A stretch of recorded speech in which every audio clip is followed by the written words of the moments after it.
Magandang araw sa inyo mga mareng. At eto nga kami ngayon, tamang kain kami ng Ate Heart. Siyempre, welcome back nga pala sa ating pagbablog mga mareng. At habang may batang tamang duyan-duyan lang, no? Buti ka pa, tamang duyan-duyan lang.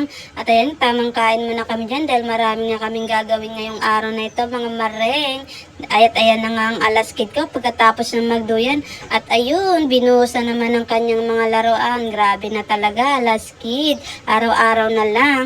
At ayan nga, natapos na nga yung pagpapaikot ko ng aking mga labahin. Siyempre, no, kailangan na nating hanguin sa ating washing machine para maumpisa na natin ang ating pagbabanlaw. At ayan nga, ngayon na nga lang ulit akong nagkapag-vlog dahil nga sa sobrang busy at maraming ibang ginagawa, no. At ayun na nga, sinipag na ako ulit mag-vlog mga mareng. At ayan, araw-araw nyo na ulit akong makikita sa inyong mga Facebook at sa inyong mga page at sa YouTube, no? Kaya yan, subaybayan nyo na ulit ako sa aking araw-araw na gawain mga mareng.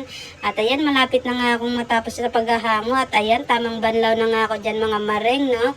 Yung aking anak na si Alas at si Ate Heart nasa bahay lang, naglalaro. Siyempre, hindi ko pwedeng palabasin yung anak ko na si Alas dahil ang gulo-gulo talaga ng mga mareng.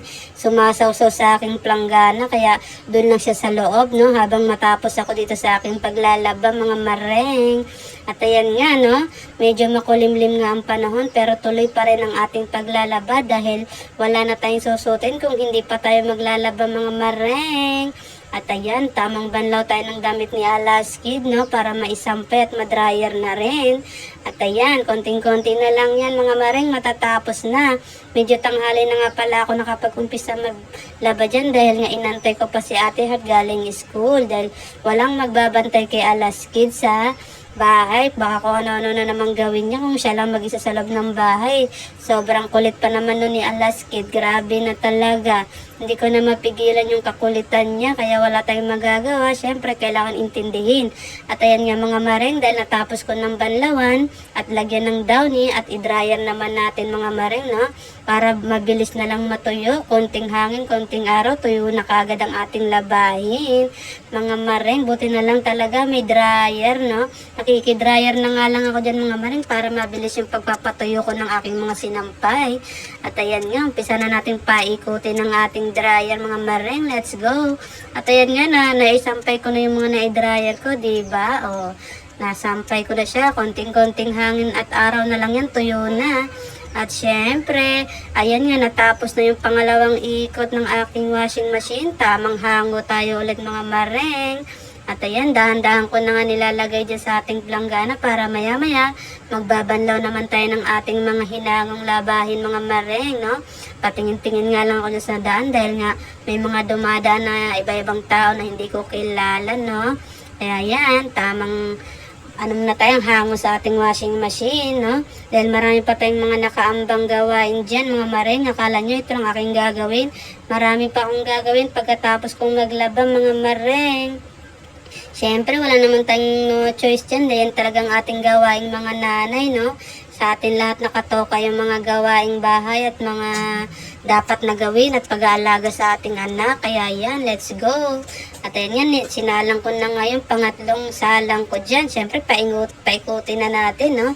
At ayan nga, habang umiikot muna yung sa washing machine, chinik ko muna yung e-bike ko dahil nga nung makaraan, na-flat talaga yung e-bike ko. Hindi ko na nga alam anong gagawin ko dito. Pang service ko pa naman to kay Alaskid dahil medyo tamad siyang maglakad papuntang school at pauwi. Kaya sabi ko sana maayos naman to dahil malamang pahirapan talaga. At ayan na nga, natapos na ako sa aking paglalabad dyan mga mareng. Kita nyo naman, punong-puno ang ating sampayan, no? Wala nang bakante na naman ang ating sampayan mga mareng. At least natapos na tayo. Siyempre, after nating matapos maglaba, tamang hugas naman tayo ng ating mga pinagkainan, no? Hindi ko na nga pala pinaghugas si Ate Heart ng mga hugasin kasi siyempre, siya na nagbantay ng kapatid niya. Kaya ako na lang bahala muna dito sa lababo. Kaya sabi ko, ako na lang maghuhugas na. Diyan ka lang muna. Stay put ka lang dyan. Huwag kang makulit. Charot. At ayan nga, syempre, saglit lang yan dahil konti lang naman ang aking hinugasan dahil kami lang naman ang kumain na magnanay. Kaya yan, tamang banlaw-banlaw na kagad tayo dyan mga mareng. O O, diba? Basic lang mga mareng, no? Ayan, syempre, ayusin natin paghugas dahil kinakainan natin yan. Kailangan laging malinis ang ating mga pinggan at plato. Pinggan na nga, plato pa, charot. Ayan, tamang punos naman tayo ng ating lababo para mawala yung basa-basa sa ating lababo, mga mareng. At ayan, kinuskus ko na nga rin pala yung stainless ng yung lababo natin para malinis. At ayan nga, pinupi-tupi ko naman yung ginamit ng aking anak na kumot dahil nahiga-higa siya dito kanina. Sabi ko, alis muna kayo, labas muna kayo at maglilinis muna ako dito sa loob. At andun nga sila sa labas niyan mga mareng, tamang tambay sila dun sa labas. Habang ako dito, naglilinis, sinaayos-ayos ko yung mga dapat ayusin, no? Para pagpasok nila, malinis ulit. Siyempre, guguluhin na naman nila yan. Diba? Ganun lang ang buhay-buhay. Katapos mong ayusin, guguluhin ulit, diba? Pagod. At ayan nga, nag-vacuum naman ako dyan ng mga ala-alikabok dyan sa sahig natin, no? Para maya-maya, pagpasok nila, wala nang mapakang mga alikabok, diba? Konting-konti na lang mga mareng, matatapos na. Maraming salamat nga pa sa palagi nanonood ng aking vlog. At sa mga nakakamiss dyan sa atin, eto na po tayo ngayon at magbablog na po tayo ulit.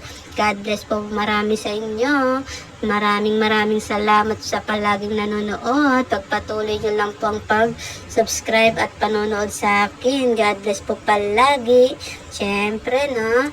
Konting-konti na lang matatapos na tayo sa ating mga gawain at makakapagpahinga na saglit. Maya-maya magluluto naman tayo ng ating uulamin. Siyempre, no? Gabi na kasi. Gabi na ako natapos maglaba kaya yan. Kailangan na nating matapos sa ating gawain. At ayan, konti na lang mga mareng at matatapos na tayo sa ating mga gawain. Ayan, syempre tamang pahinga naman ng nanay nyo mga mareng. God bless po palagi sa inyo. Ingat-ingat po sa inyong lahat. God bless.